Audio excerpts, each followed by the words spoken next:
بسم اللہ الرحمن الرحیم الحمد للہ رب العالمین والصلاة والسلام علی اشرف الانبیاء والمرسلین نبینا محمد وآلہ واصحابہ اجمعین. اما بعد، عزیز طلبہ اور پیارے دوستو، اس سے پہلے آپ نے اسلامی دعوت سینٹر بدیعہ جالیات ریاض کا شعبہ کی کیندر اسلمت فعلمنی کے متعلق دو سبجیکٹ آپ نے پڑھے. ایک تو تھی عربی بھاشا، عربی لینگویج، اور دوسری تھی قرآن شریف کی کچھ صورتوں کو تجوید کے ساتھ پڑھنا اور اس کو اصلاح اور اس کی کریکشن کرنا اور اس کو یاد کرنا. یہ دو سبجیکٹ آپ نے اب تک پڑھے ہیں، جو کہ اس پہلے لیول کی ابتدائی دو سبجیکٹیں تھیں. اب جو ہے اسی پہلے لیول کی تیسرے سبجیکٹ کو اب ہم شروع کرنے جا رہے ہیں. یہ سبجیکٹ ہے، اس کا نام ہے توحید. آپ کو یہ معلوم ہونا چاہیے کہ اسلام کی بنیاد ہی توحید پر ہے. توحید اگر اسلام میں نہ ہو تو اس اسلام کی کوئی قدر و قیمت نہیں ہے. اور جتنا جو شخص توحید میں پکا ہوگا اتنا ہی اپنے ایمان میں وہ پکا ہوگا، اس کی ایمان اتنی ہی مضبوط ہوگی اور اس کے ایمان کی ویلو اللہ کے یہاں اتنا زیادہ ہوگی. اور جو توحید میں جتنا کمزور ہوگا اس کا ایمان اتنا ہی کمزور ہوگا. اور خدا نخواستہ اگر توحید ایک دم سے ختم ہو گئی یا توحید اگر کسی وجہ سے کسی کے چھین لی گئی تو وہ ایمان سے خالی ہو گیا اور وہ شخص گمراہ ہو گیا، وہ شخص برباد ہو گیا، وہ شخص ہلاک ہو گیا. وہ دنیا میں بھی ناکام ہے اور مرنے کے بعد ہمیشہ ہمیشہ کے لیے ناکام ہے. وہ جنت کی ہوا بھی نہیں پا سکتا، وہ جنت کے بارے میں سوچ بھی نہیں سکتا، بلکہ اس کا ٹھکانہ ہمیشہ ہمیشہ کا جہنم ہوگا. تو اس لیے بھائیو، ہمیں اور آپ کو اپنے توحید کی حفاظت کرنی ہے. ہمیں توحید پہ پکا ہونا ہے، توحید پہ ہمیں اپنی جان تک لگا دینا ہے. ہم ہر چیز دے سکتے ہیں لیکن توحید کو نہیں دے سکتے. اللہ نہ کرے ہماری ہر چیز چھن جائے لیکن توحید نہ چھنے. ہم اپنی دولت دے سکتے ہیں، اپنی صحت دے سکتے ہیں اللہ کی مرضی کے آگے، اللہ کے حکم کے آگے، لیکن ہم اپنی توحید سے دستبردار نہیں ہو سکتے. توحید ہماری زندگی کا پہلا سبجیکٹ بھی ہے، زندگی کا پہلا سبق بھی ہے اور آخری سبق بھی ہے کہ اللہ کرے ہم مرتے دم تک اس توحید پہ قائم اور دائم رہیں. جب ہم مریں تو ہماری زبان پہ ہو لا الہ الا اللہ محمد الرسول اللہ. انشاءاللہ اگر اس حالت میں ہماری موت ہوئی تو اللہ کی کرپا ہم پہ ہوگی، اللہ ہمیں معاف فرما دیں گے، اللہ پاک ہمیں جنت عطا فرمائیں گے. تو یہ کلمہ جو ہے نا، لا الہ الا اللہ محمد الرسول اللہ، تو یہ ایک عربی کا لفظ ہے، یہ عربی کا ایک شبد ہے، لیکن اس کے اندر پوری اسلام چھپا ہوا ہے، پورا اسلام چھپا ہوا ہے. یہ ایک سمندر ہے جس کے ڈیپ میں آپ جتنا گہرائی میں جائیں گے، اس کے ڈیپ میں جتنا جائیں گے آپ جاتے رہیں گے. اسی کے اندر پوری اسلام، جو آپ نے ہزاروں ہزار لاکھوں لاکھ کتابیں ہیں اسلام کی، وہ سب کا جڑ یہی ہے، سب اسی میں چھپا ہوا ہے، لا الہ الا اللہ محمد الرسول اللہ. اس کے گہرائی میں جو بھی جائے گا وہ اپنے ایمان کو پختہ اور پکا کر سکے گا. تو ہم جو ہے اس سبق کو اور اس سبجیکٹ کو شروع کر رہے ہیں، تو اس میں ہم آپ کے سامنے پہلا جو ہے سبجیکٹ یہ دیں گے کہ وہ کلمہ لا الہ الا اللہ کا معنی اور اس کی شرطوں کا بیان. یعنی یہ کلمہ تو آپ سب کو یاد ہے، لیکن اس کا حقیقی معنی اور مطلب کیا ہے، اس کی کیا شرطیں ہیں، یعنی اس کے لیے کچھ کیا کمپلسری چیزیں ہیں، وہ چیزیں جب ہوں گی تب اس کلمہ کا پورا فائدہ ہمیں ملے گا. تو ہم جو ہے اس سبجیکٹ میں انہی چیزوں کا بیان کریں گے انشاءاللہ. تو پہلا جو ہے ہمارے سامنے سبق وہ ہے کلمہ لا الہ الا اللہ کا معنی اور اس کی شرطیں. کلمہ لا الہ الا اللہ کا معنی اور اس کی شرطیں. فرماتے ہیں لا الہ الا اللہ جنت کی کنجی ہے، اور ایسی کوئی کنجی نہیں مگر اس کے دانت ہوتے ہیں. یعنی کنجی جو ہوتی ہے چابی جس سے ہمارا آپ مثال کے طور پہ گھر کھولتے ہیں یا ہمارے تالے کے اس میں کوئی دانت ہوتے ہیں، اس میں جو ہے کچھ نکلے ہوئے ہوتے حصے، تو کسی میں 2 ہوتے ہیں، کسی میں 3 ہوتے ہیں، کسی میں 4 ہوتے ہیں، تو کئی ایک دانت ہوتے ہیں کنجی میں. فرماتے ہیں پس اگر تم ایسی کنجی لے کر آئے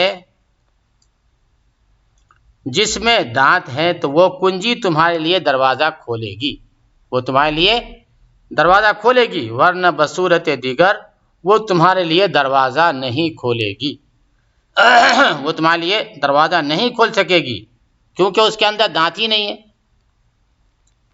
تو آپ جان لیں کہ اگر کنجی میں دانت نہیں ہے تو اس کے ذریعے جو ہے گھر کے اور تالے کھولے نہیں جا سکتے.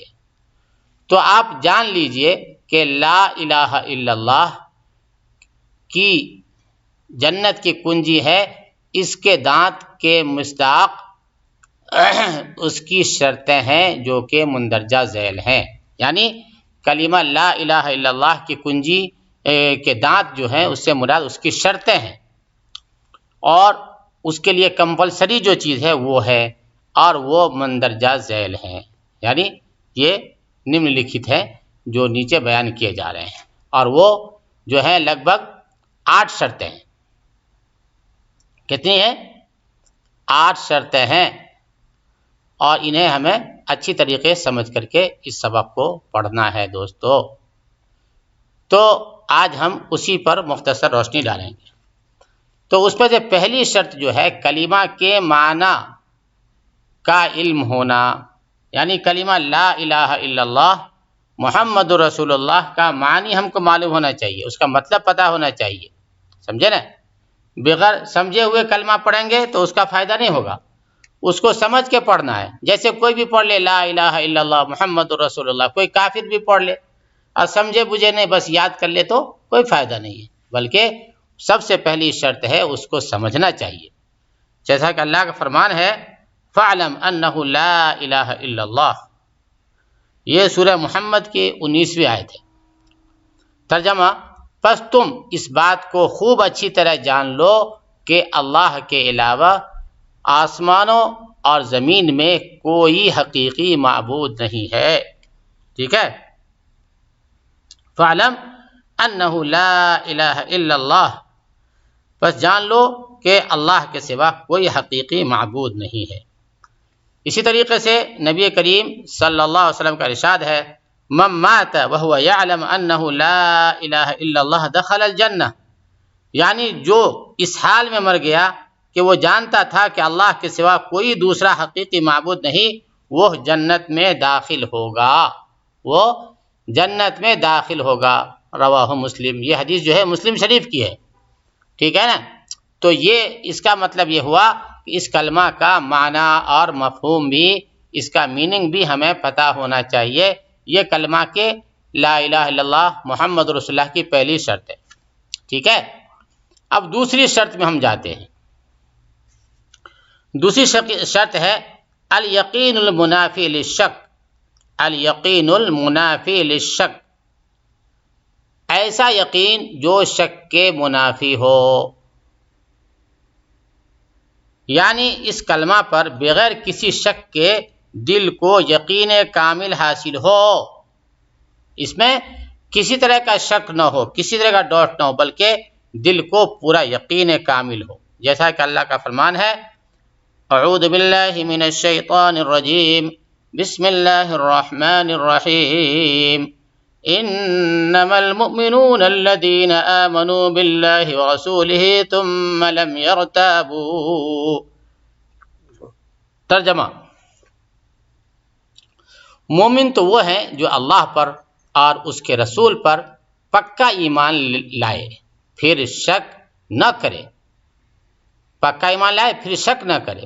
یہ جو ہے سورہ الحجرات کی آیت نمبر 15 ہے. اسی طریقے سے نبی کریم صلی اللہ علیہ وسلم کا ارشاد ہے اشہد ان لا الہ الا اللہ وانی رسول اللہ لا یلقى اللہ بها عبد غیر شاک فیحجب عنہ الجنہ. رواہ مسلم. ترجمہ: میں گواہی دیتا ہوں کہ بے شک نہیں ہے کوئی معبود برحق مگر صرف ایک اللہ، اور میں گواہی دیتا ہوں کہ بے شک اللہ کا رسول ہوں۔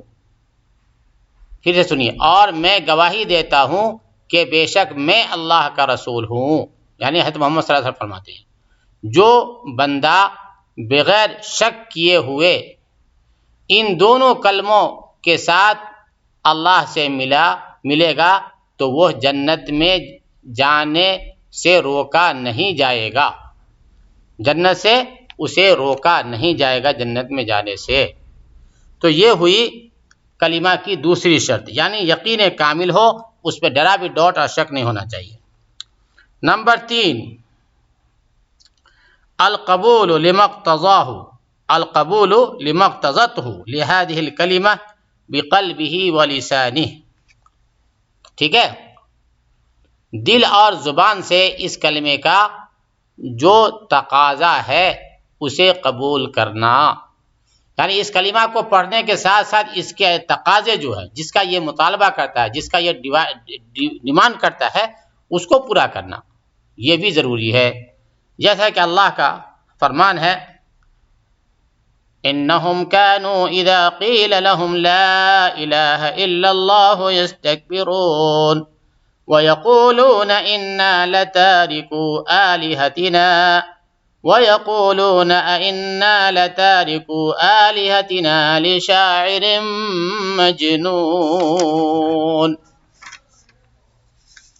ترجمہ: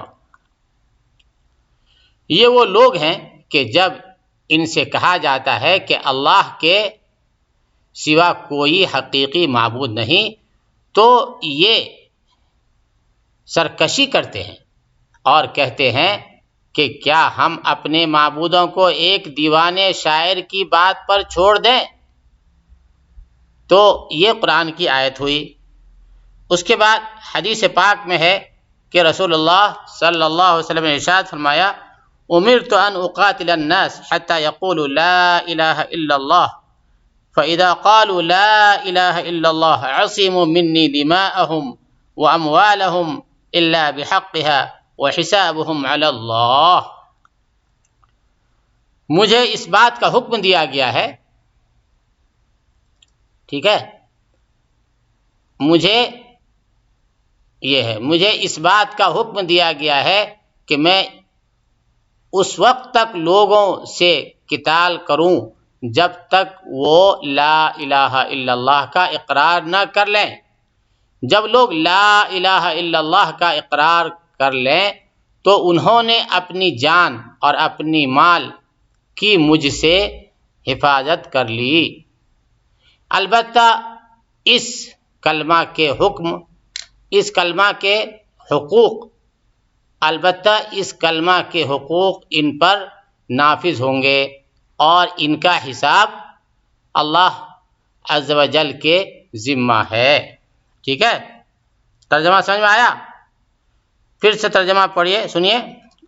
مجھے اس بات کا حکم دیا گیا ہے کہ میں اس وقت تک لوگوں سے قتال کروں جب تک وہ لا الہ الا اللہ کا اقرار نہ کر لیں۔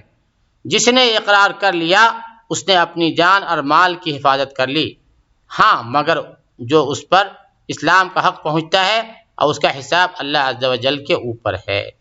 تو یہ ہوئی لا الہ الا اللہ محمد رسول اللہ کی تیسری شرط۔ اور اس کے بعد چوتھی شرط ہے کہ الانقیاد والاستسلام لما دلت علیہ۔ یہ کلمہ جس پر دلالت کرتا ہے اس پر تسلیم خم کر دینا اور اسے بجا لانا۔ ٹھیک ہے، یہ کلمہ جس پر دلالت کرتا ہے اس پر تسلیم خم کر دینا اور اسے بجا لانا، اس کو جو ہے ادا کر کے رہنا، جیسا کہ اللہ کا فرمان ہے، اعوذ باللہ من الشیطان الرجیم، بسم اللہ الرحمن الرحیم، وَأَنِيبُوا إِلَىٰ رَبِّكُمْ وَأَسْلِمُوا لَهُ وَأَنِيبُوا إِلَىٰ رَبِّكُمْ وَأَسْلِمُوا لَهُ۔ ترجمہ: تم سب اپنے پروردگار کی طرف جھک پڑو اور اس کی حکم برداری کیے جاؤ۔ سمجھ آیا؟ تم سب اپنے پروردگار کی طرف جھک پڑو اور اس کی حکم برداری کیے جاؤ۔ تو اللہ کے حکم کے آگے اپنے آپ کو سر تسلیم خم کر دینا، یہ کلمہ طیبہ لا الہ الا اللہ کی چوتھی شرط ہے۔ انشاءاللہ اس کے بعد کی جو شرطیں ہیں ہم اگلے سبق میں پیش کریں گے۔ اللہ تعالی ہم سب کو ایمان پر قائم رکھے، ایمان کی حقیقت ہمارے دلوں میں اتار دے، ایمان کے ساتھ ہمارا خاتمہ فرمائے۔ وآخر دعوانا ان الحمد للہ رب العالمین۔